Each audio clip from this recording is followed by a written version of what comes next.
Vamos ler o texto bíblico, carta aos Romanos, capítulo 8, versículo de número 31. Romanos, capítulo 8, versículo 31, ouçam o que diz: Que diremos, pois, à vista destas coisas?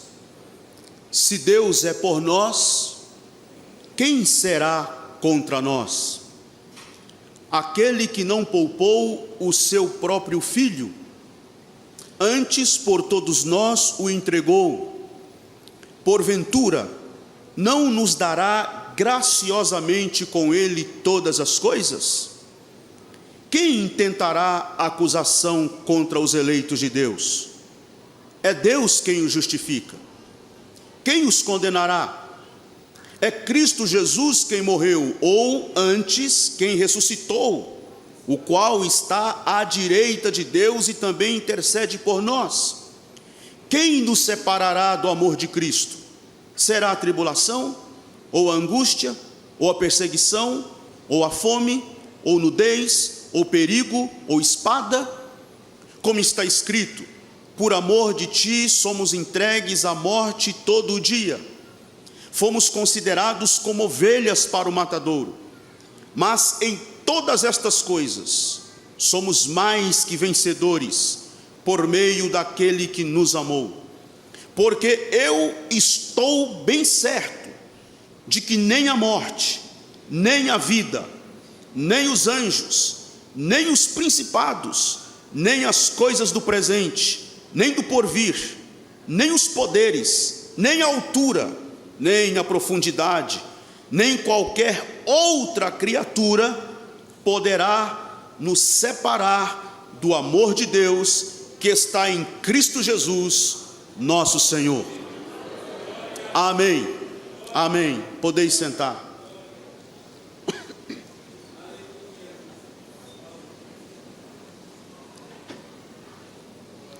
Queridos, a mensagem cristã é única.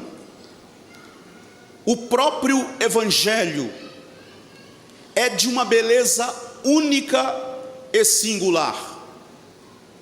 Nenhum pensamento humano, nenhuma corrente filosófica consegue ser mais atrativa, consegue ser mais impressionante, consegue ser mais fascinante do que o Evangelho.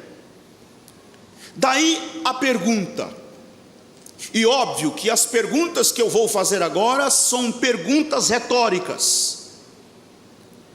Qual o segredo de homens e mulheres ao longo da história cristã que deram as suas próprias vidas pelo testemunho do Evangelho de Jesus Cristo? Já parou para pensar que nos primórdios da igreja, que lá atrás nós temos nos registros dos anais da história e na história do cristianismo, homens e mulheres que não temeram pela própria vida, que não se pouparam a si mesmos, mas destemidamente, bravamente se entregaram pela mensagem, pela causa do Evangelho que anunciavam e que pregavam. O que há de encantador no Evangelho que jovens missionários arriscam as suas vidas em terras distantes por sua causa? Quais os conteúdos de uma mensagem que há mais de 2000 anos vem arrebatando pessoas, vem arrebatando multidões e multidões, transformando estas pessoas e dando um sentido às suas vidas de forma tão bonita, extraordinária e singular? Que mensagem é esta? Que mensagem é esta que ainda no primeiro século, seguidores do caminhante de Nazaré, seguidores daquele carpinteiro de Nazaré, seguidores daquele andarilho que andou pelas terras empoeiradas da antiga Palestina, se sentiam privilegiadas ao serem açoitadas por sua fé e consideravam isso um ato digno e honroso, qual seja sofrer pelo nome e pelo testemunho de Jesus Cristo, nosso Senhor. O que há de extraordinário nesta mensagem? Que cristãos morriam com um sorriso nos lábios, depois de serem cruelmente torturados, depois de serem brutalmente açoitados, pelo testemunho de sua fé. No momento final, na fronteira entre a morte e a vida, morriam com sorriso nos lábios e agradecendo a Deus o privilégio de estarem morrendo pela causa do Evangelho de Jesus Cristo, nosso Senhor. De onde veio tanta firmeza? De onde veio tanta coragem e convicção aos primeiros cristãos que foram mortos nas arenas e nos jogos perversos romanos? Queridos irmãos e irmãs, moças e rapazes que me ouvem hoje à noite, eu não tenho dúvidas, não há a menor dúvida de que a força, a beleza, o encanto, o fascínio do Evangelho é a própria pessoa de Jesus Cristo, o nosso Senhor. Ninguém mais do que o próprio Cristo, o nosso Salvador. Com certeza é por causa de Jesus. Sim, Jesus é o grande segredo da mensagem cristã. Se você me perguntar qual o segredo do Evangelho, qual o segredo da mensagem cristã, qual o segredo do cristianismo, eu posso lhe responder sem titubear: o grande segredo do cristianismo, o grande segredo da mensagem cristã, ninguém mais, ninguém menos do que a pessoa de Jesus Cristo, o nosso Senhor. Sem Jesus, o cristianismo é uma mera filosofia religiosa. Sem Jesus, a nossa mensagem se torna vazia. Sem Jesus, o Evangelho não passará de apenas mais um discurso religioso. É Ele, Jesus, aquele homem de vida dura e simples, morador da suspeita Nazaré, o grande segredo do revolucionário Evangelho, que é o poder de Deus para a salvação de todo aquele que crê.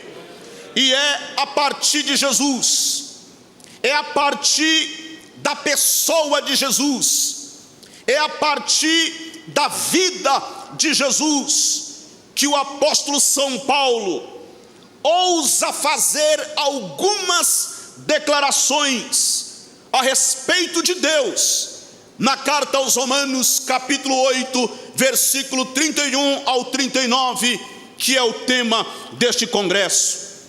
A carta aos Romanos, vocês sabem, ela é considerada, mais do que uma carta, ela é considerada pelos grandes estudiosos e pelos grandes teólogos como um tratado teológico de Paulo. Paulo havia escrito a carta aos Gálatas, e ele escreveu aquela carta aos Gálatas para combater uma onda de judaizantes da fé, fariseus que estavam indo para o Evangelho e estavam tentando judaizar a fé. Paulo soube disso, e então ele escreveu uma carta aos Gálatas. Na verdade, a carta era uma carta itinerante, porque esta carta era para rodar a região da Galácia, porque na Galácia haviam várias igrejas, não era uma igreja só. E Paulo combate esse veneno pernicioso judaico que estava tentando reduzir o Evangelho, diminuir o evangelho, e por que não dizer até invalidar, anular a pregação do evangelho. Mas aquela situação zuniu tanto nos ouvidos do apóstolo Paulo, que ele então escreve a carta aos Romanos. E a carta aos Romanos, eu diria, ao meu ver, é basicamente quase que uma ampliação do que ele já havia tratado na carta aos Gálatas. Ele vai ampliar o assunto, ele vai de forma sistemática aprofundar a discussão. Daí a razão por alguns teólogos tratarem Romanos como praticamente um grande tratado teológico do apóstolo São Paulo. E no versículo 31 do capítulo 8 da carta aos Romanos, Paulo abre a última sessão deste capítulo 8 com a pergunta. Qual é a pergunta que ele faz? Que diremos, pois, à vista destas coisas? Que diremos, pois, à vista destas coisas? A pergunta é a seguinte: que coisas são estas que Paulo questiona? Que diremos, pois, à vista destas coisas? Que coisas são estas? Do que é que ele está falando? Há alguma coisa apresentada anteriormente, e ele agora diz: diante destas coisas, tendo em vista todas estas coisas, que diremos agora, pois, à vista destas coisas? Eu posso lhe assegurar hoje à noite que estas coisas das quais Paulo está se referindo aqui é tudo o que ele vinha falando antes, desde o capítulo 1 desta carta, desde o capítulo 1 até o capítulo 8, tudo que ele vinha falando desde o capítulo 1 até o capítulo 8, como por exemplo, o mal que nos habita, a ira de Deus, a lei e o pecado, o sofrimento, a questão da justificação pela fé. Depois que ele discorre sobre todos estes temas, depois que ele enfrenta todas estas temáticas, então Paulo considera, diante disto, depois de ter discorrido sobre estes pontos, depois de ter tratado com vocês a respeito destas coisas, diante destas coisas, visto que agora eu já tratei com vocês a respeito destes temas, que diremos, pois, à vista destas coisas? Que diremos, pois? E aí Paulo continua, depois que discorre, e ele faz esta consideração. A partir daí, Paulo segue com a pergunta. E na verdade, as perguntas que Paulo vai fazer agora são perguntas de retóricas, ou seja, perguntas que não precisam necessariamente de uma resposta, e perguntas que já têm uma resposta. E aí Paulo segue. A primeira pergunta de retórica que ele faz é: se Deus é por nós, quem será contra nós?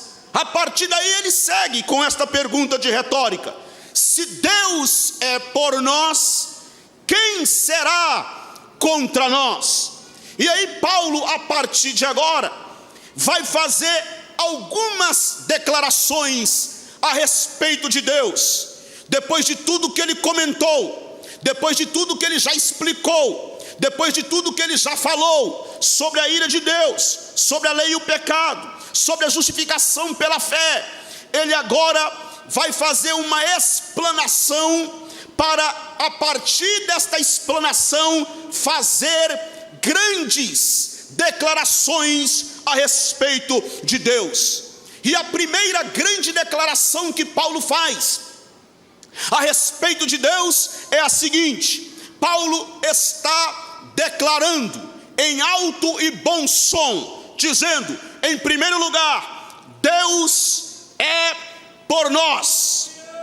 Deus é por nós. Uma Deb, Deus é por nós. Paulo pergunta: que diremos, pois, à vista destas coisas? Se Deus é por nós, quem será contra nós? Qual é a primeira grande declaração? Deus é por nós. Qual é a grande notícia do Evangelho? Qual é a grande mensagem do Evangelho? Deus é por nós. Esta foi, meus queridos irmãos e irmãs, a notícia mais alvissareira que foi pregada, que foi anunciada pelo anjo do Senhor nas caladas da madrugada, enquanto havia silêncio, enquanto todos dormiam. Um punhado de pastores estavam guardando os seus rebanhos nas caladas da madrugada, e de repente ouve-se então aquela grande, extraordinária e maravilhosa notícia. E eu vou convidar vocês para abrirem as vossas Bíblias no Evangelho de Jesus segundo Lucas, capítulo de número 2. Lucas, capítulo de número 2, versículo de número 8. Ouçam o que diz: havia naquela mesma região pastores que viviam nos campos e guardavam o seu rebanho durante as vigílias da noite. E um anjo do Senhor desceu aonde eles estavam, e a glória do Senhor brilhou ao redor deles. Ficaram tomados de grande temor. O anjo, porém, lhes disse: não temais, eis aqui vos trago boa nova de grande alegria, que o será para todo o povo. É que hoje vos nasceu na cidade de Davi o Salvador, que é quem? Cristo o Senhor. Isto vos servirá de sinal: encontrareis uma criança envolta em faixas e deitada em manjedoura. E subitamente apareceu com o anjo uma multidão da milícia celestial, louvando a Deus e dizendo: glória a Deus das maiores alturas, e paz na terra aos homens a quem Ele quer bem. Qual é a grande notícia do Evangelho? Deus quer bem.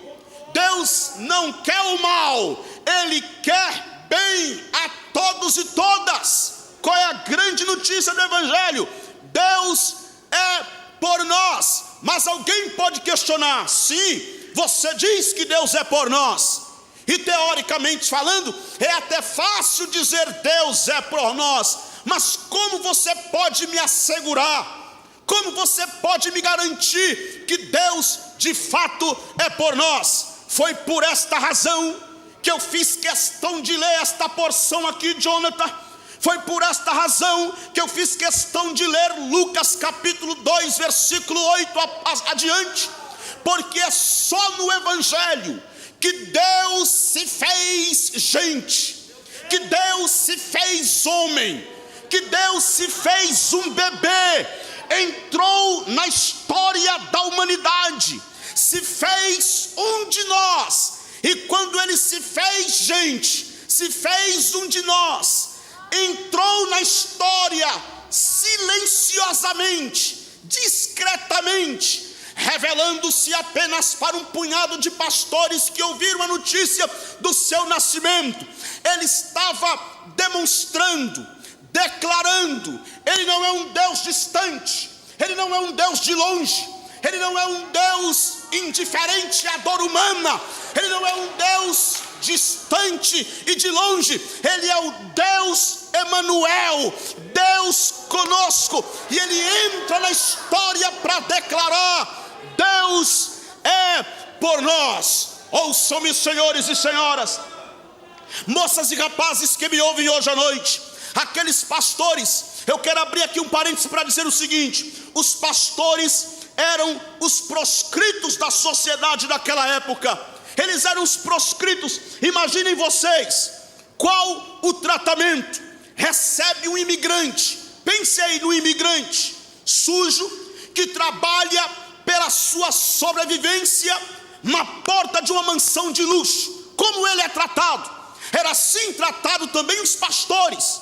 eles eram os proscritos, eles não eram bem-vindos ao seio da sociedade, embora cuidavam de rebanhos, embora pastoreavam ovelhas, que é um animal muito bem quisto, muito bem tratado e que servia para os rituais de culto e sacrifício da tradição judaica. Mas os pastores que exerciam aquele trabalho eram proscritos, marginalizados, excluídos. Sempre que nasce um príncipe, há uma grande badalação nas mídias sociais. Vocês se lembram quando nasceu os 2 filhos de Charles e da princesa Diana na Grã-Bretanha, na Inglaterra? Vocês sabem dos aplausos, dos confetes, das manchetes, de todos os repórteres e de todas as notas de jornais e das principais revistas voltadas para ali. Mas agora está acontecendo que o Rei dos Reis e Senhor dos Senhores,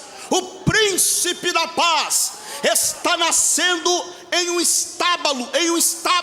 Ele entra na história silenciosamente, nascendo em um estábulo, e o seu berço não era de ouro, o seu berço era um coxo para alimentar animais. E quem são os primeiros a serem formados? Os proscritos, os excluídos, os marginalizados, os abandonados. Pois eu vim aqui hoje à noite dizer a alma débil: Deus é por nós. Eu vim aqui hoje dizer, diante das câmeras que estão transmitindo este congresso, e gritar aos 4 cantos do mundo: o Deus que eu prego é o Deus encarnado em Jesus Cristo Nazareno. O Deus que eu vim anunciar é o Deus que se revelou ao homem. Ele é por nós. Esta é a grande notícia do Evangelho.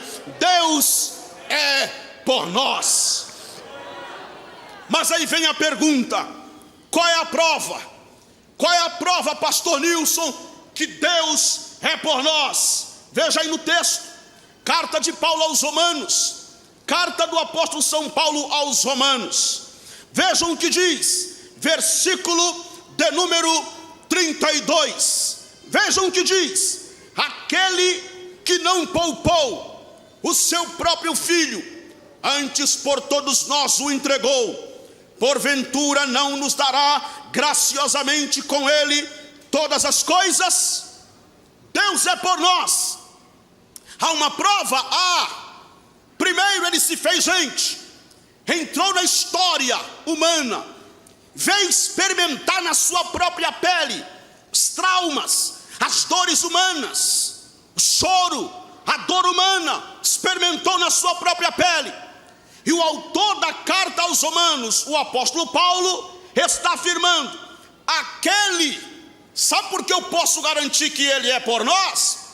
Porque ele não poupou nem o seu próprio filho, antes por todos nós o entregou, porventura não nos dará graciosamente com ele todas as coisas? Meus queridos irmãos, eu não posso continuar esta mensagem hoje à noite sem dizer a vocês que o meu Cristo, que o Jesus desta igreja entrou na história. Ele entrou e veio experimentar as nossas dores, sofreu na sua própria pele, pregou, ensinou, caminhou quilômetros e mais quilômetros, andando a pé, andando com homens pescadores, semi-analfabetos, acompanhado por multidões e multidões, algumas pessoas ali apenas meramente interesseiras, outras pessoas estavam ali apenas para ver no que aquilo ia dar, outras estavam mesmo curiosas, querendo compreender aquele carpinteiro de Nazaré, que ele pregava, o que ele ensinava, e a sua mensagem, a mensagem daquele carpinteiro, ecoou dentro dos palácios, incomodou a elite política e religiosa do seu tempo, e eles chegaram a um veredito cruel: esse homem tem que ser preso, esse homem tem que morrer. E foi isso que fizeram, prenderam o meu Jesus. E então, de forma indigna e injusta, submeteram-no a um processo de julgamento, onde foi julgado por um juiz covarde, e foi julgado também por uma corte também covarde, semelhantemente covarde. Agora ouçam-me, haviam alguns métodos de espancamentos e de açoites. Quero lembrar-vos aqui hoje à noite que a maneira ou os métodos de espancamentos e de açoitamento que submeteram o meu Cristo, e que ele mesmo assumiu esta posição de se dar, de se doar e de enfrentar tudo aquilo que estava diante dele, não foram os métodos de açoitamento e de espancamento judaico, conforme está lá na lei, no Deuteronômio capítulo 25. Os judeus temiam quebrar aquela lei, a lei do chicoteamento, a lei do espancamento com chicote, e então eles contavam meticulosamente 39 chicotadas para não passar da marca das 40 chicotadas. Mas Jesus não foi espancado, não foi açoitado, não foi chicoteado pelos métodos judaicos. Ele foi açoitado, brutalmente espancado, torturado pelos métodos romanos. E como era que eles faziam? Primeiro, eles arrancavam todas as vestes da vítima. A vítima ficava completamente despida, nua, sem uma peça de roupa no corpo. Depois eles pegavam a vítima, faziam aquela vítima abraçar um tronco largo e baixo, acorrentado com correntes nos seus pulsos e nos seus tornozelos, e pegavam um chicote, um azorrague, missionária Carla, um azorrague com 12 pontas, e começavam a golpear as costas da vítima na cepa de tortura. Pastor Denis, foi isto que eles fizeram com meu Jesus, foi assim que eles fizeram com meu Cristo. Arrancaram as suas vestes, ele ficou completamente nu, fizeram-no abraçar aquele tronco largo e baixo, e começaram a golpear as costas do meu Senhor. Os historiadores dizem que nas pontas do chicote havia lasca de madeira, pedaço de osso, chumbo, e a madeira, as lascas de madeira com pedaço de osso rasgavam a carne do meu Cristo, enquanto o chumbo provocava hemorragia e acelerava o esguinchar do sangue. A essas alturas ele já estava um bolo de carne humana, machucado e todo ensanguentado. Pegaram uma coroa de espinho, colocaram sobre a cabeça do meu Senhor. Depois eles pegaram um manto vermelho, que era preso aqui no pescoço com uma presilha, ele vinha até a altura da sua cintura, colocaram sobre as costas dele. Depois pegaram uma cana, colocaram na sua mão, e eles faziam este gesto aqui e diziam: salve rei dos judeus, salve rei dos judeus. Zombaram do meu Senhor, cuspiram na sua face, bateram no seu rosto, pegaram uma cana na sua mão, espancaram com ela a sua cabeça, e diziam: confessa quem foi que te bateu, confessa quem foi que te bateu. O meu Senhor permaneceu calado, bateram na sua face, ele não reclamou, cuspiram no seu rosto, ele não blasfemou. Vejam o que diz Isaías, 750 anos aproximadamente antes dele. Isaías profetizou no capítulo de número 53. Veja aí na sua Bíblia o que diz o profeta Isaías: quem creu em nossa pregação e a quem foi revelado o braço do Senhor, porque foi subindo como renovo perante ele, e como raiz de uma terra seca, não tinha aparência, nem formosura, olhámo-lo, mas nenhuma beleza havia nele que nos agradasse.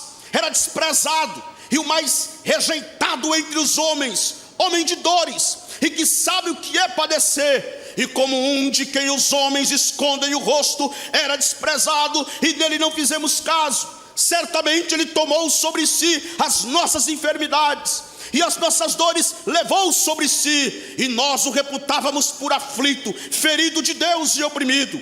Mas ele foi traspassado pelas nossas transgressões e moído pelas nossas iniquidades. o castigo que nos traz a paz estava sobre ele, e pelas suas pisaduras fomos sarados. Todos nós andávamos desgarrados como ovelhas, cada um se desviava pelo caminho, mas o Senhor fez cair sobre ele a iniquidade de todos nós. Ele foi oprimido e humilhado, mas não abriu a sua boca. Como um cordeiro foi levado ao matadouro, e como ovelha muda perante os seus tosquiadores, ele não abriu a sua boca. Espancaram o meu Cristo, torturaram o meu Cristo, zombaram do meu Cristo, escarneceram do meu Cristo, mas ele não blasfemou, ele não reclamou. E você me pergunta: pastor, qual o segredo? Por que isto? Por que uma cruz? Por que tanta crueldade? Por que tanta agressão? Por que tanto sangue? Por que tanta violência? Por que tamanha brutalidade contra aquele que nunca pecou, não praticou nenhum crime?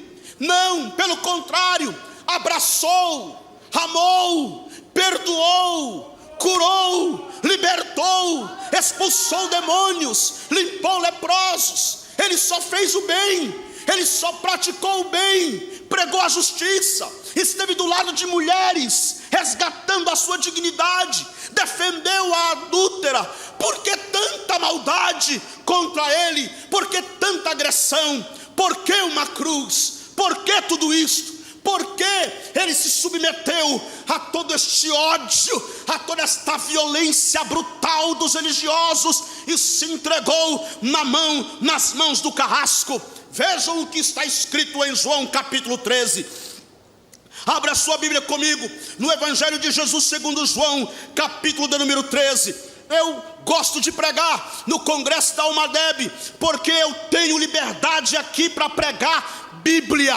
Então abra a sua Bíblia, João capítulo 13, versículo de número 1. Aqui está a resposta. Olha o que diz: ora, antes da festa da Páscoa, sabendo Jesus que era chegada a sua hora de passar deste mundo para o Pai, o que aconteceu? Tendo amado os seus que estavam no mundo. Repitam comigo: tendo amado os seus que estavam no mundo. Repitam comigo: tendo amado os seus que estavam no mundo, amou-os até a metade. Amou-os até antes da pandemia. Agora se virem aí, vê o que vocês vão fazer na vida de vocês. Amou-os até quando? Até o fim. Ele foi até o fim. Ele suportou a cruz por causa dos meus pecados. A cruz era minha, a cruz era tua, a cruz era tua, era minha cruz. A cruz era tua, a cruz era nossa, a cruz não era dele, mas ele suportou a cruz.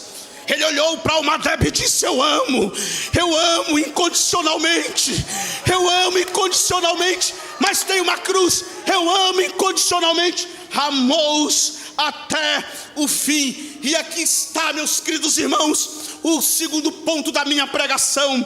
Porque qual é a segunda declaração do apóstolo São Paulo na carta aos Romanos? A segunda declaração do apóstolo São Paulo na carta aos Romanos, capítulo 8, é que ele, Deus o Pai, nos justifica. Nos justifica. Isso está onde? Versículo de número 33. Mais uma pergunta retórica e a resposta. Olha o que diz Paulo: quem intentará a acusação dos eleitos de Deus? Quem intentará a acusação contra os eleitos de Deus? Qual é a resposta de Paulo? É Deus quem os justifica. É Deus quem os justifica. E aqui está. Por que a cruz? Qual o significado da cruz? Queridos, moças e rapazes que me ouvem, irmãos queridos que estão aí assistindo este culto pela transmissão online, pela transmissão ao vivo, ouçam: ou mesmo você que está assistindo a pregação gravada, ouçam-me. Jesus não foi o primeiro a morrer numa cruz, e também não foi o último. Antes dele, muita gente já havia morrido numa cruz. No ato da crucificação, ele não estava só, tinha mais 2 ladrões, um à sua esquerda, outro à sua direita. Depois dele, muitas outras pessoas ainda continuaram morrendo na cruz. Foram igualmente torturadas, espancadas. A história diz que houve um tempo que Roma matou tanta gente pendurada numa cruz, que faltou madeira para fazer cruzes, para crucificar as pessoas. Então ele não foi o primeiro nem foi o último. Então a pergunta é: qual o significado da cruz? Por que uma cruz? Qual o simbolismo? Qual o sentido? Qual a diferença da cruz de Jesus Cristo para todos os outros antes dele que morreram numa cruz, e para todos os outros que depois dele também morreram numa cruz? Qual o significado? O significado da cruz tem a ver exatamente com quem morre ali, tem a ver exatamente com a pessoa de quem está morrendo na cruz do Calvário. Quem é que está morrendo na cruz do Calvário? Quem é que está crucificado ali? Quem é que está pendurado ali entre 2 ladrões? Quem está pendurado ali entre 2 ladrões é o Verbo de Deus que se fez carne e habitou entre nós. Quem está morrendo pendurado na cruz é a palavra que estava lá no princípio com Deus e que criou todas as coisas pela sua palavra, e sem ele nada do que foi feito se fez. Quem era que estava morrendo na cruz? Era o Nilson Gomes? Era o Joaquim? Era o José? Era o Antônio? Não, quem estava pendurado ali naquela cruz era o Emanuel, o Deus conosco. Era aquele que disse: Lázaro, vem para fora, e Lázaro veio para fora. Quem estava morrendo pendurado naquela cruz foi aquele que deu ordem para o vento e para a tempestade, como quem dá ordem para o menino: fica quieto, e tudo se fez bonança. Quem estava morrendo pendurado naquela cruz é aquele que criou os céus e a terra, é aquele que conhece todas as estrelas e chama-as pelo seu nome. Quem estava morrendo pendurado naquela cruz era aquele que limpou leprosos, que expulsou demônios, é aquele que, aliás, quando os infernos ouvem o seu nome, o inferno estremece. Quem estava morrendo pendurado naquela cruz era o Emanuel, era o Deus encarnado na pessoa de Jesus Cristo, o seu Filho. A Bíblia diz: nele habita corporalmente toda a plenitude da divindade. É por causa de Jesus, ouçam-me, é por causa de Jesus que a cruz se tornou o maior evento da história da humanidade. A cruz é o centro, o resto é circunferência. A cruz é o centro, o resto é periferia. A cruz é o clímax da história. A igreja não pode omitir a cruz, a igreja não pode deixar de pregar a cruz, a igreja não pode esconder a cruz. Pelo contrário, a igreja precisa fazer da cruz a sua glória. Aleluia, aleluia, aleluia, aleluia. Sabe por quê? Porque nenhuma descoberta científica, nenhuma ideologia política, nenhuma corrente filosófica consegue ser maior do que o evento da cruz de Cristo, do que o evento da crucificação. Na cruz ele arrancou toda a culpa que era minha, toda a culpa que era minha, ele tirou de sobre mim e cravou na cruz do Calvário. E a justiça que era dele, ele tirou de sobre ele e colocou sobre mim, colocou sobre você. Agora eu posso levantar as mãos e dizer: livre, finalmente livre, justificado pelo sangue de Jesus Cristo derramado na cruz do Calvário.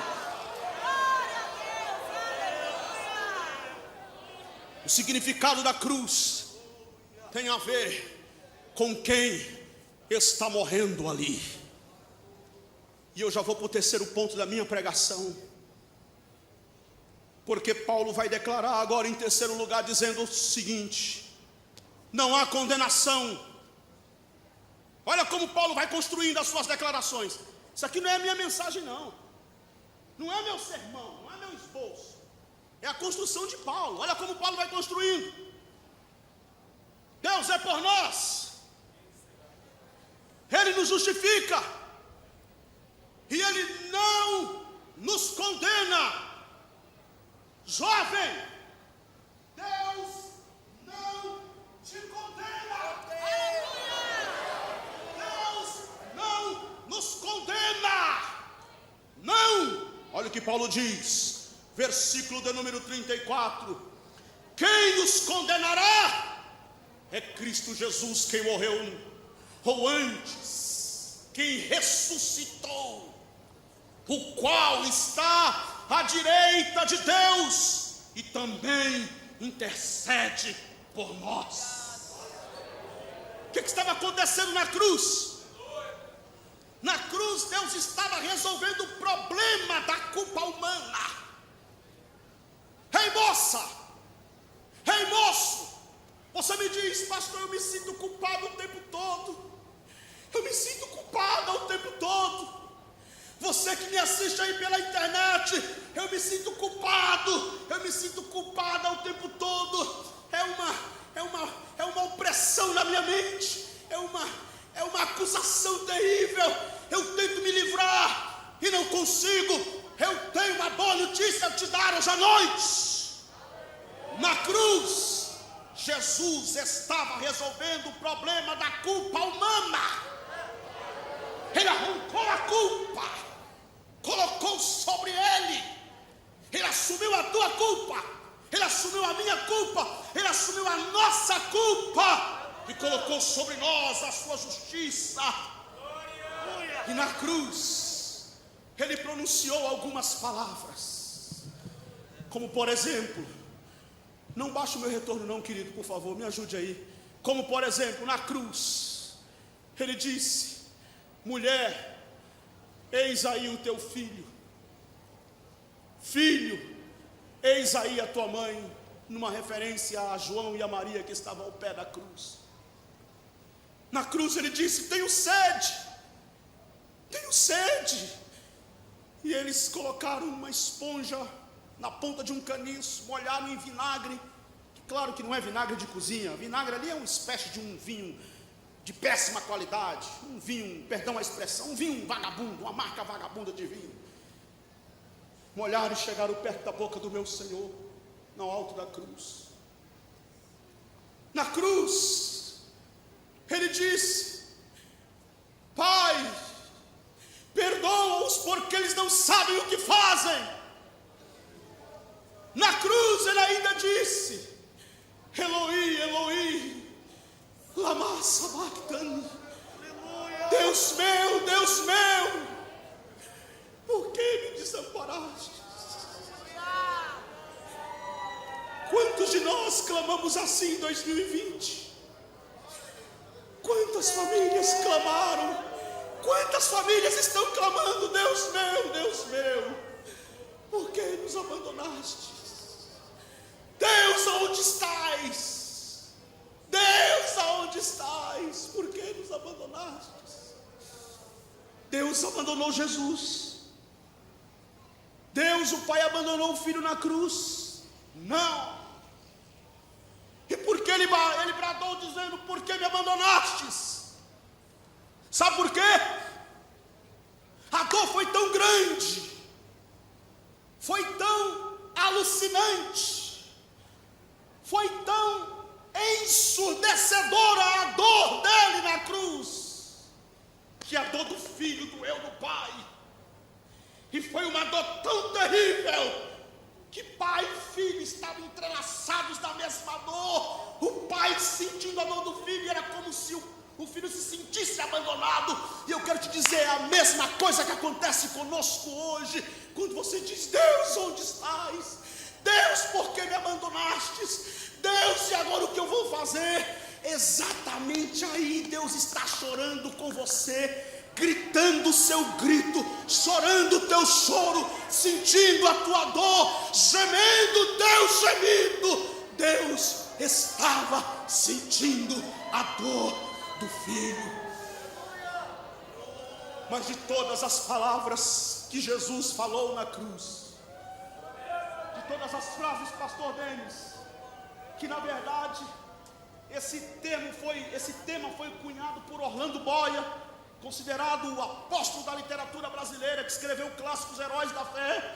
Foi Orlando Boia quem cunhou o tema, dizendo as 7 palavras da cruz. E os pregadores da velha guarda dos anos 80 e 90 pregaram muito esta mensagem sobre as 7 palavras da cruz, que na verdade foram frases curtas que ele falou. Algumas delas eu já mencionei para vocês, mas de todas elas, a que mais me encanta, a que mais enche o meu coração de alegria, a que mais me entusiasma, o brado do Calvário, a frase, a palavra da cruz, que mais enche o meu coração de gozo, foi quando ele bradou dizendo: Tetelestai, em latim, consumatum est, que no nosso português está consumado. Está consumado.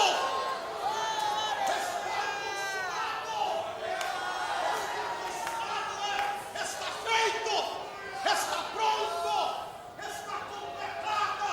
Está feito. Está consumado.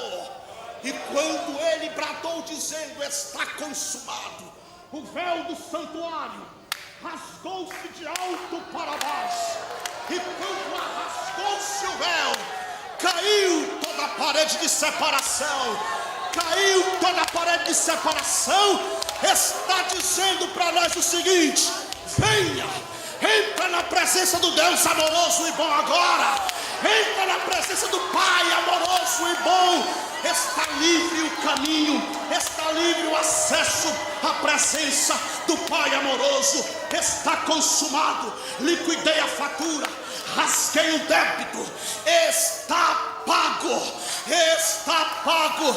Ei, amigo que me ouve aí, ei, você que me assiste pela internet, está consumado. Não preciso pagar promessa, não preciso pagar penitência, não preciso jogar água no cruzeiro, nem subir escada de joelho, não preciso de sangue de gato nem de galinha preta, não preciso de despacho à meia-noite na encruzilhada, não preciso de lenço ungido, não preciso de vela amarela, vela vermelha, nem vela de cor de rosa. Não preciso de amuleto e nem da Bíblia aberta no Salmo 91 para espantar meu mal olhado, porque está pago, está feito, está pronto, está realizado, está consumado.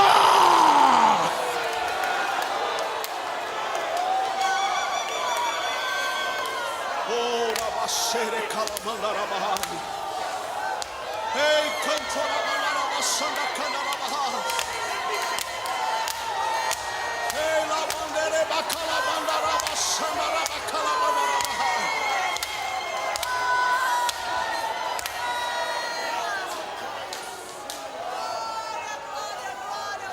Está consumado. Na cruz ele triunfou sobre as potestades. Paulo, na carta aos Colossenses, capítulo 2, diz que ele pegou a cédula que era contra nós e cravou-as na cruz do Calvário. Está feito, está realizado, está pronto, está pago. Pastor, eu não preciso pagar promessa, não. Eu não preciso fazer a campanha da igreja A, B ou C, não. Mas o bispo fulano, o apóstolo não sei quem falou que tem. O bispo apóstolo fulano, que não sei quem de onde falou, ele está absolutamente equivocado da mensagem do evangelho, porque depois do sacrifício de Jesus na cruz do Calvário, não há absolutamente mais nada a ser feito, porque tudo que tinha que ser feito, Jesus Cristo já fez na cruz do Calvário. Aleluia, aleluia. Agora eu posso te dizer o seguinte: vem à cruz, e seja salvo. Venha Jesus, porque na cruz Ele pagou o pecado de todos os homens. O que é que eu faço agora? Creia, apenas creia. Não tem mais nada a ser feito a não ser crer. Creia, porque todo aquele que crê já é considerado justo, não porque o seja em si mesmo, mas porque a justiça de Cristo foi imputada sobre nós. Venha a cruz, venha a Cristo e seja salvo.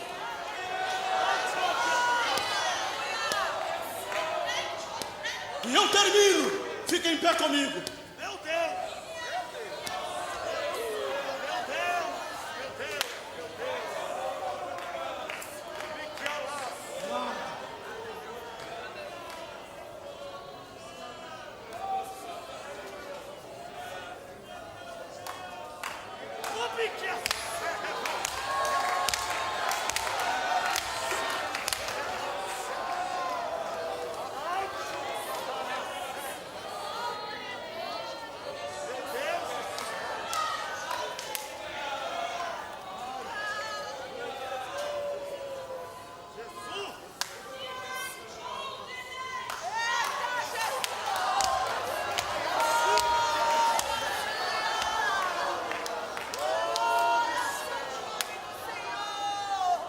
O que a missionária Carla acabou de falar para mim aqui,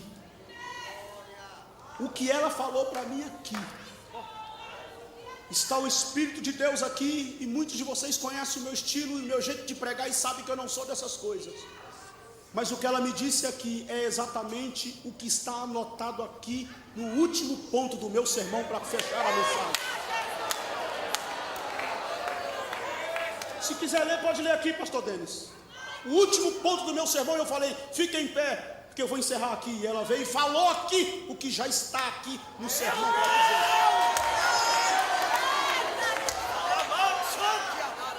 Que a cruz foi a maior demonstração de amor de Deus para toda a humanidade.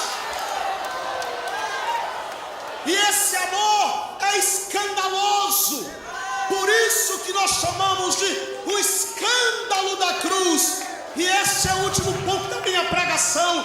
O escandaloso amor de Deus destrói qualquer possibilidade de nos separar de Cristo, porque nada, absolutamente nada é mais forte do que o amor de Deus por você, por nós. Seu amor é incomparável, seu amor é inigualável. Deus nos ama incondicionalmente, gratuitamente e graciosamente. A cruz, como dizia Billy Graham, foi o púlpito de onde Deus pregou o mais célebre sermão de amor. A maior declaração de amor não é o que está no diário da jovenzita apaixonada. A maior declaração de amor não são as rosas perfumadas que o marido entregou para a querida esposa. A maior declaração de amor não saiu da pena dos mais célebres poetas. A maior declaração de amor não está nos mais badalados livros de poesia. A maior declaração de amor não está na boca dos mais ovacionados poetas. A maior declaração de amor Deus pregou do alto daquela cruz. Eu te amo, eu te amo, eu te amo, eu te amo com amor incondicional.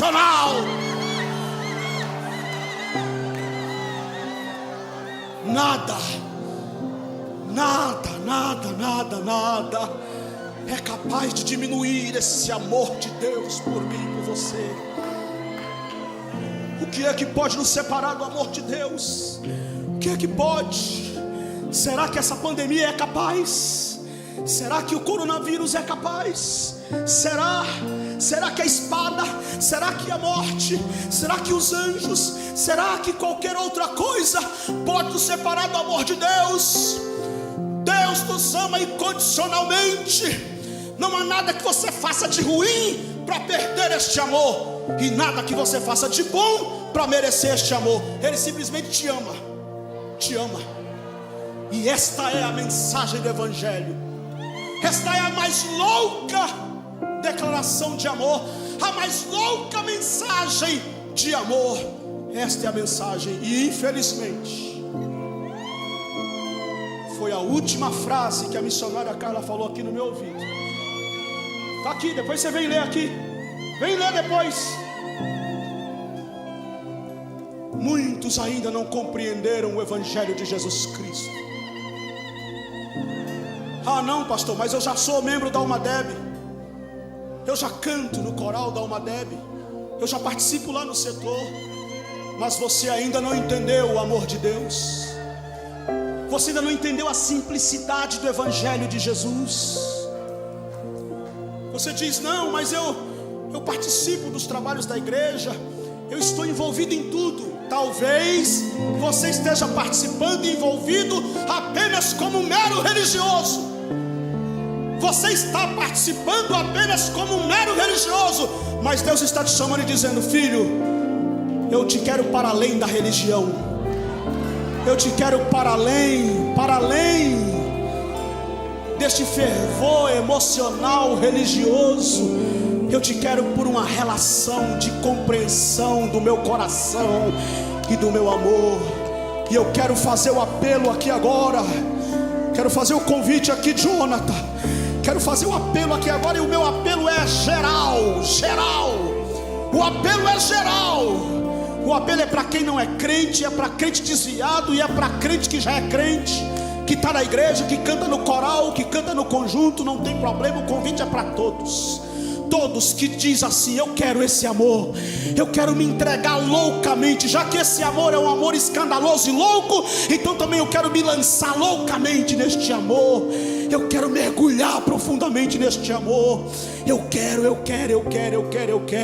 Eu não vou chamar vocês aqui à frente para evitar aglomeração, mas eu vou pedir uma manifestação de vocês aí mesmo onde vocês estão. E vou pedir para que os internautas que estão aí participando do culto, acompanhando, muitas vidas estão sendo tocadas aonde você estiver, na Europa, na América do Norte, na África, em qualquer canto do mundo onde você estiver acompanhando este culto, este congresso. Eu vou pedir que você declare aí nos comentários, nos vídeos, na transmissão ao vivo aí no canal da Almadeb, no canal de YouTube. Eu vou pedir que você escreva aí, eu vou pedir que você coloque aí, declarando, eu quero mergulhar de forma louca, apaixonada neste amor escandaloso. Eu quero. Coloque isso aí. E eu vou pedir para vocês que estão aqui, se você quer tomar hoje uma decisão, se você diz hoje assim, pastor, eu ainda não tinha entendido a dimensão desse amor, eu ainda não tinha compreendido a beleza, a pureza e a simplicidade do Evangelho de Jesus Cristo, mas hoje eu compreendi, abri o meu entendimento, abri os meus olhos. Eu quero mergulhar de forma louca e apaixonada neste amor escandaloso e louco do meu Criador por mim. Se você é esta pessoa, só dê um sinal assim com a sua mão. Eu não vou pedir para vocês virem aqui à frente, porque não dá, por causa da aglomeração, mas dê um sinal assim com a mão. Só dê um sinal assim com a mão. Faz assim, bem assim, porque eu tenho um pouquinho de dificuldade para enxergar aqui por causa da iluminação. Faça assim com a mão, na galeria. Muito bonito o que eu estou vendo aqui. A galeria está bonito. Aqui embaixo da galeria também está muito bonito, muito bonito. Agora essa mão que você está balançando assim, eu vou pedir que você coloque ela no seu peito, coloque ela no seu coração. Eu vou pedir que você declare o seu amor por Jesus agora. Vou pedir que você faça aquela declaração de amor. Sabe aquela declaração de amor, mas aquela declaração de amor melosa, aquela declaração de amor assim íntima, pessoal, de Deus, de você para com Deus, do teu coração para com o Pai Celestial, de dizer, Deus, aqui está o meu coração, todo o meu amor, toda a minha paixão, toda a minha devoção, todos os meus sentimentos e todos os meus sentidos, todas as fibras da minha alma, eu entrego a Ti e eu mergulho profundamente mente, de forma louca, escandalosa e apaixonada por este amor incondicional. Senhor, eu te amo, apesar dos meus defeitos, dos meus deslizes, das minhas mancadas, das minhas pisadas na bola, dos meus erros, dos meus pecados, mas eu não te deixarei, eu te seguirei, custe o que custar, venha o que vier, eu te seguirei para o resto da minha vida. Oh, aleluia, aleluia, aleluia, aleluia, aleluia. Sabe, queridos, me veio à mente aqui agora, foi exatamente estas palavras que eu disse a Jesus no dia 16 de dezembro de 1990.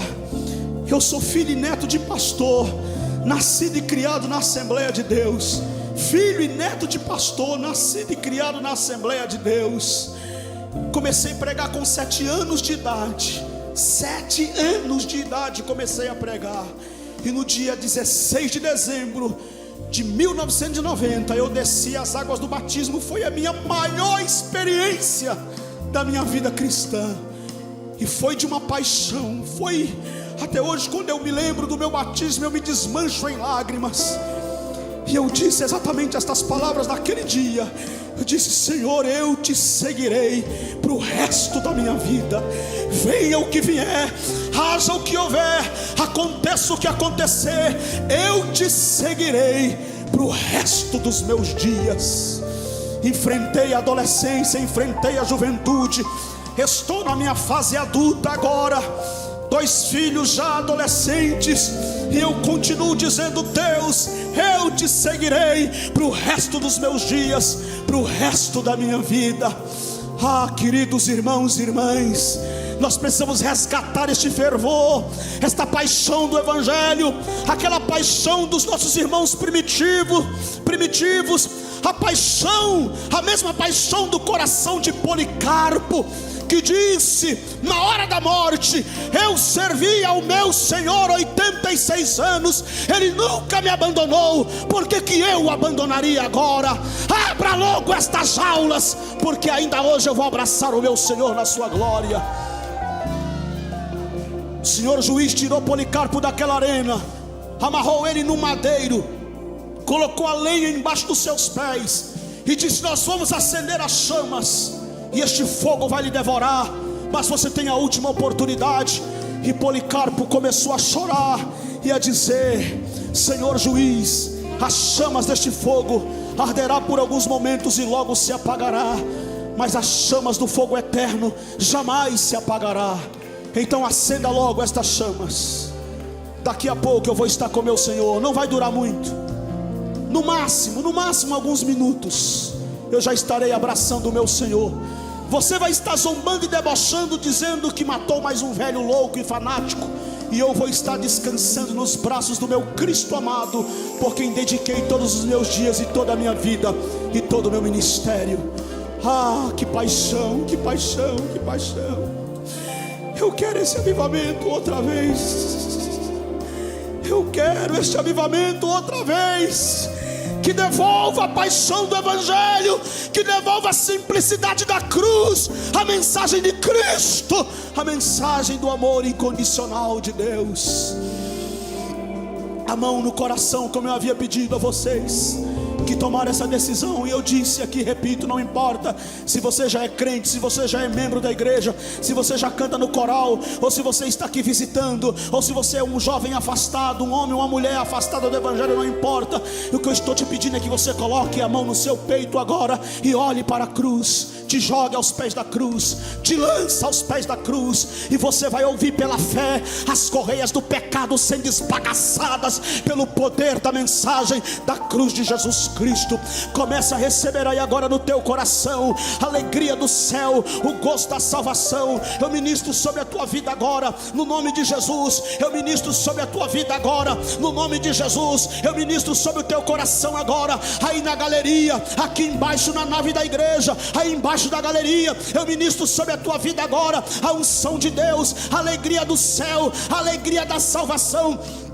o gozo da salvação. Se você perdeu a alegria, você diz assim: pastor, eu não consigo mais sentir aquela alegria. Sabe, a alegria da salvação, a alegria do céu, o gozo do céu. Eu te digo hoje: receba agora, porque este Jesus que eu anunciei está aqui. Jesus está aqui. Jesus está aqui. Não tenho dúvidas. Então receba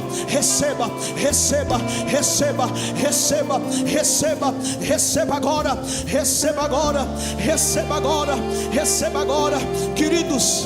Eu vou pedir para vocês aqui do vocal, eu vou pedir para vocês me ajudarem. Antes do cântico que vocês vão apresentar agora, eu queria que vocês cantassem aqui rapidinho, só uma estrofe e um coro. Não precisa ser o hino todo, só a estrofe e o coro, que diz assim: rude cruz se erigiu, dela o dia fugiu, como emblema de vergonha e dor. Mas contemplo esta cruz, porque nela Jesus deu a vida por mim, pecador. Se eu amo a mensagem da cruz, de morrer eu a vou proclamar. Levarei eu também minha cruz, até por uma coroa trocar.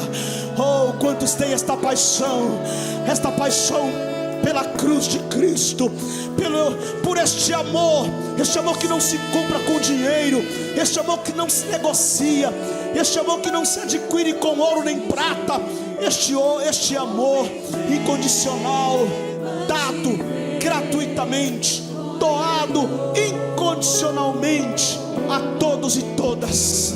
O amor de Deus, nada poderá nos separar deste amor que está em Cristo Jesus, o nosso Senhor.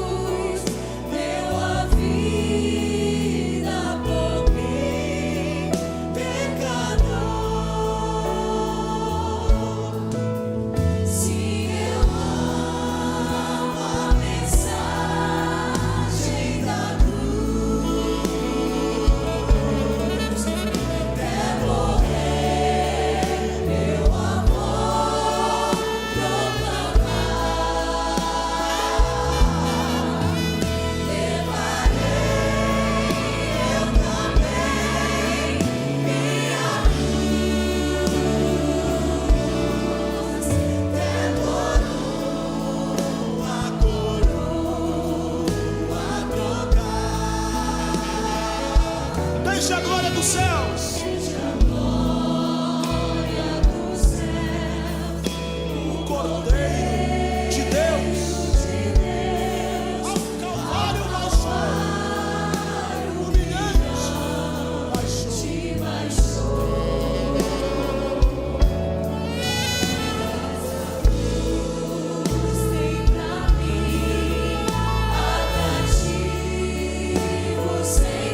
Pegue a sua Bíblia aí. Pegue a sua Bíblia. Levante a Bíblia. Vamos cantar com a Bíblia levantada. Sim, eu amo. Sim, eu amo. Sim, eu amo. Sim, eu amo a mensagem da cruz.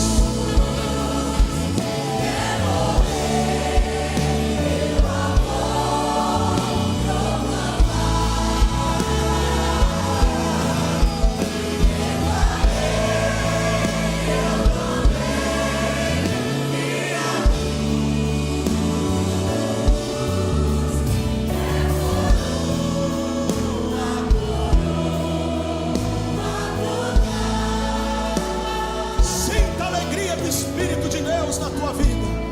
Sinta o poder de Deus aí agora no teu coração. Sinta em nome do Senhor Jesus.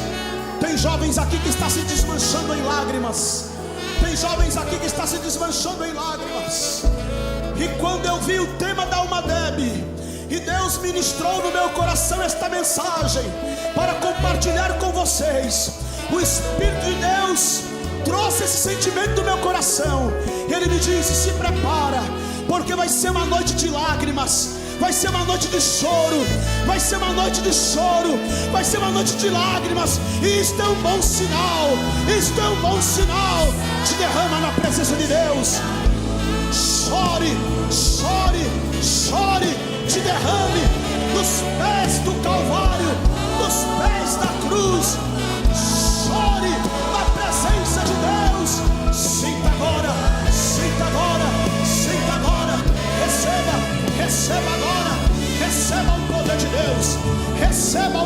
Deus. Receba o poder de Deus na tua vida. Receba agora. Aleluia, aleluia. Receba aí, meu querido, este amor profundo do coração de Deus, na tua alma, no teu espírito. Que bom estar aqui. Que alegria, que alegria, que alegria. Aleluia, aleluia,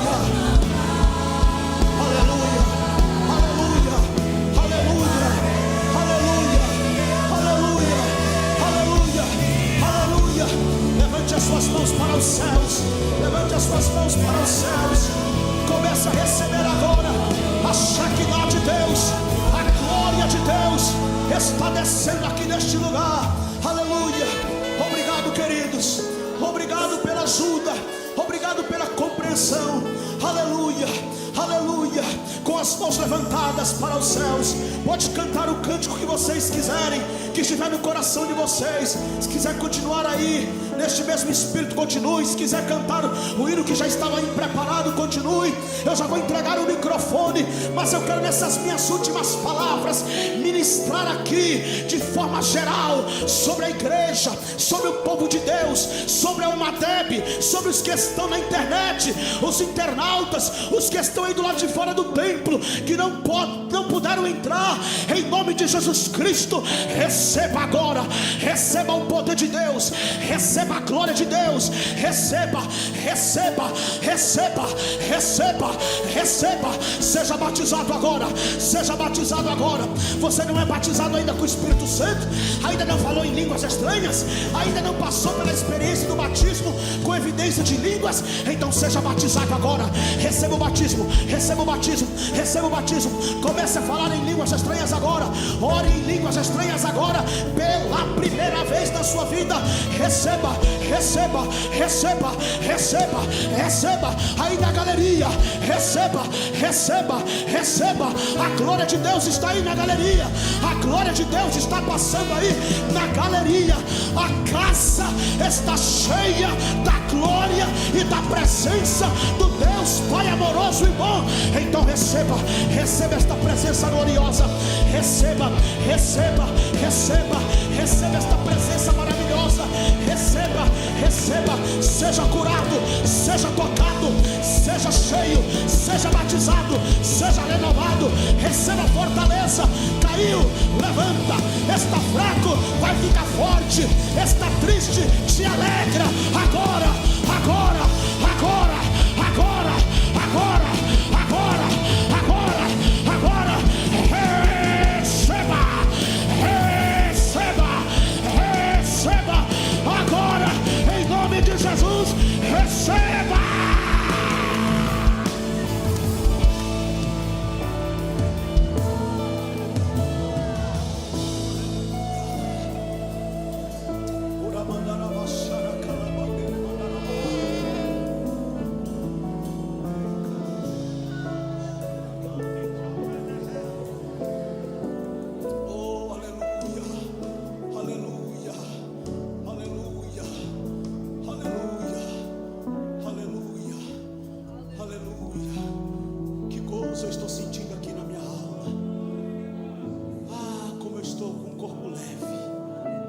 Parece que eu estou flutuando.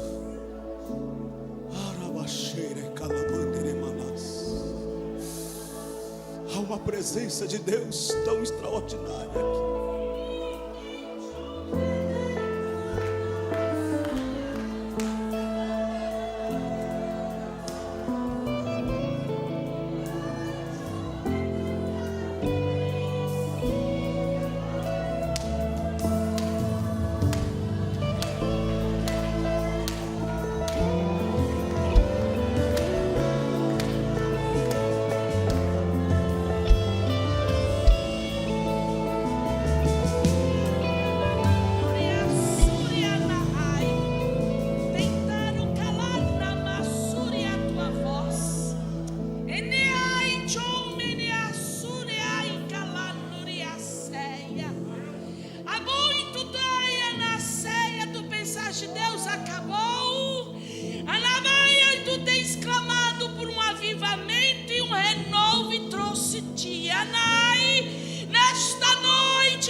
A minha palavra tem sido adulterada. E eu vou cobrar daqueles que assim o fazem. Nem digo a ti, filho, conheço a sinceridade do teu coração, e por causa da tua sinceridade e fidelidade à minha palavra, muitos têm virado as costas para ti. Mas eu digo: continue, continue, continue. É árduo, Anai, é árduo, mas tu és meu servo, meu filho. Receba o renovo do teu Pai.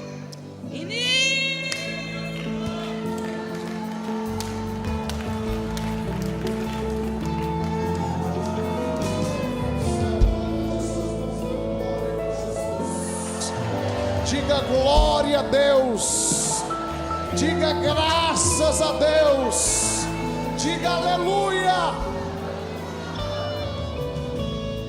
Glória, glória. Estamos aqui direto do 38º Congresso Geral da Almadeb, noite de domingo, uma noite poderosa, impactante, uma mensagem que veio do coração de Deus ao coração do povo. Não existe mensagem melhor que foi pregada, a mensagem da cruz, pelo nosso amado pastor Nilson Gomes. Pastor, fale um pouquinho para a gente o que foi essa noite. Querido Roberto, eu estou aqui até sem muitas condições de falar, porque acabei de pregar, terminei a mensagem agora, exatamente agora. Um clima uma atmosfera espiritual extraordinária. Deus me deu uma mensagem por sua bondade para compartilhar com a igreja no tema da festa, um tema necessário e urgente. Nada nos separará do amor de Deus que está em Cristo Jesus nosso Senhor. E foi um momento de muita comoção, de muita lágrima, e eu mesmo, na condição de portador da mensagem, me emocionei muito. Ainda estou aqui ainda muito emocionado, muito feliz. A mensagem foi uma mensagem da cruz, a maior mensagem de todas. A igreja está quebrantada, a igreja recebeu a palavra, os nossos internautas receberam das diversas partes do país e do mundo. Eu queria que o senhor deixasse uma mensagem final para todos eles que vão nos acompanhar, para não deixar a mensagem da cruz. Nós saímos de um ano um tanto quanto conturbado, que foi o ano de 2020. Essa pandemia veio, apavorou todo mundo, ceifou milhares e milhares de vidas e ainda muita gente está morrendo. Nós estamos num momento muito difícil, muito complexo, mas a mensagem de hoje para nós foi: Deus é por nós, Ele nos justifica, Ele não nos condena e Ele nos ama incondicionalmente. Então se apegue a esta mensagem, se apegue a esta palavra e creia com todas as suas forças que a mensagem da cruz é o poder de Deus para a salvação de todo aquele que crê. Nós da Almadeb temos a convicção, assim como o pastor Nilson Gomes, que nada poderá nos separar do amor de Deus.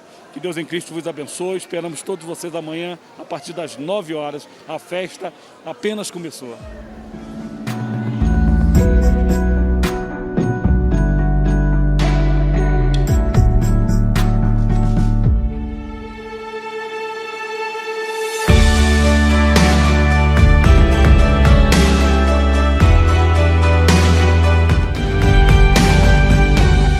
Na Almadeb, Jesus Cristo é o centro e todos são bem-vindos. Participe!